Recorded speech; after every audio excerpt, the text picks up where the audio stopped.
Bangunan ini tidak diciptakan untuk menguasai manusia, melainkan untuk mengingatkannya. Tanpa paksaan, tanpa suara. Inilah Borobudur di dataran Kedu, Jawa Tengah. Berdiri susunan batu yang tidak lahir dari ambisi kekuasaan, melainkan dari pencarian makna. Tanpa semen, tanpa mesin, tanpa satu nama pun yang mengklaimnya sebagai milik. Ia diam, namun dalam keheningannya tersimpan kebijaksanaan panjang tentang kesabaran, kesadaran, dan hukum sebab akibat. Kita kembali ke abad ke-8 Masehi, pada masa dinasti Syailendra, saat ajaran Buddha Mahayana berakar kuat di tanah Jawa. Pada masa itu, Jawa bukan pinggiran dunia. Ia adalah simpul pertemuan pedagang, biksu, peziarah, dan para pencari kebenaran dari berbagai penjuru Asia. Dari perjumpaan itulah lahir sebuah niat sunyi, membangun penanda jalan, bukan menuju tempat, melainkan menuju pencerahan. Sekitar tahun 780 Masehi, batu demi batu disusun. Lebih dari 2 juta batu andesit dipahat oleh tangan manusia yang bekerja dengan kesabaran, bukan dengan tergesa-gesa, tanpa perekat. Selain pemahaman akan keseimbangan dan ketepatan. Puluhan tahun berlalu, Raja silih berganti. Namun tujuan tetap satu, karena Borobudur bukan karya satu penguasa, melainkan hasil kesadaran bersama. Sebuah peradaban.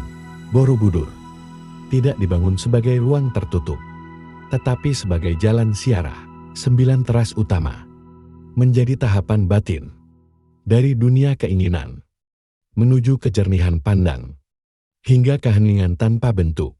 Setiap langkah naik, bukan tentang ketinggian, melainkan tentang melepaskan.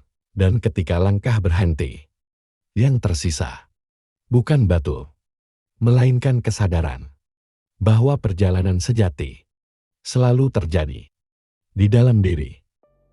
Jika Borobudur adalah tubuh, maka reliefnya adalah jiwa. Di dinding-dinding batu ini terpahat lebih dari 2.600 panel relief, bukan sekadar hiasan, melainkan cerita. Cerita yang dipahat untuk dibaca oleh langkah manusia.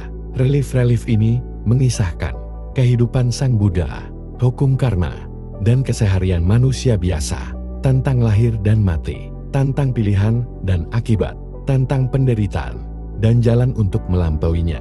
Tak ada ancaman, tak ada paksaan, hanya satu pesan yang berulang. Setiap perbuatan akan kembali pada pelakunya. Menariknya, tak jauh dari Borobudur berdiri Candi Prambanan, satu bercorak Buddha, satu bercorak Hindu, berdampingan, tanpa saling meniadakan. Pada masa itu, perbedaan keyakinan bukan alasan untuk menghancurkan, melainkan ruang untuk hidup berdampingan. Borobudur menyeratkan pelepasan, Prambanan menyeratkan keteraturan semesta. 2 jalan spiritual, 1 peradaban. Mungkin yang terasa aneh, bukan Borobudur dan Prambanan yang berdiri berdekatan, melainkan manusia hari ini yang hidup di zaman modern, namun sering merasa terancam oleh perbedaan. Semakin tinggi langkah kita, cerita mulai berkurang, relief menjadi sunyi, hingga akhirnya kita tiba di puncak Borobudur. Di sana berdiri 72 stupa berlubang, mengelilingi satu stupa utama. Di dalamnya, arca Buddha duduk dalam diam. Tak ada kata, tak ada penjelasan.